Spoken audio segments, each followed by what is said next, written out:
Junk Luggers is just what it sounds like. It's a junk removal company.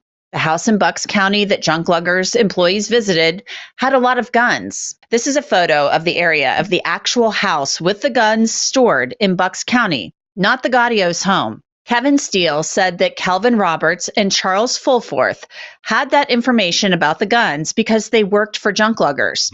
Fulforth was Roberts' boss and described himself as a gun guy. Gaudio was asleep when she was awakened by a black male intruder wearing a black hoodie.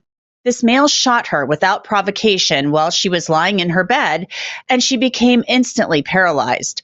Gaudio heard her son being shot at and believed he was struck because he yelled, "What the F? What the F?" Her son entered her bedroom to check on her when he was shot and killed. Gaudio did not hear or see her son struggle with any attacker, nor did she recall him having anything in his hands. Gaudio stated she was shot again after her son was shot and killed in her bedroom. What's going on, you guys? AJ Tucker here with AJ Self-Defense, man. I just want to talk about this story for a little bit. I just want to talk about a couple of aspects. So the murder occurred because they went to the wrong house, but it was a junk removal company. So they were going to give an estimate, and the boss was a gun guy. And so they got the location, or they thought they had the location, and they went to go rob the guns. Now, a couple of things here.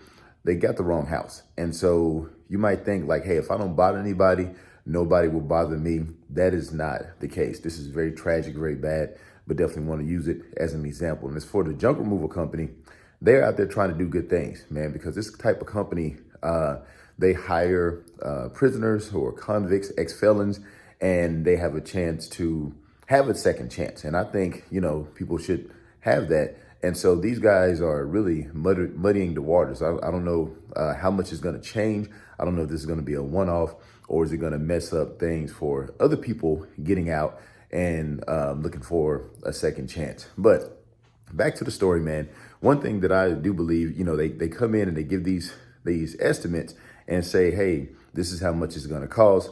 But they do get a chance to case the place. They do get a chance to look around. So if a company's doing the right thing, then you're good. But if a couple of bad seeds in there and they're casing the place, it's not good. So what do you think about this? One thing that I always thought is when people come over and do estimates, unless it's a reputed company, I don't know too much about this company.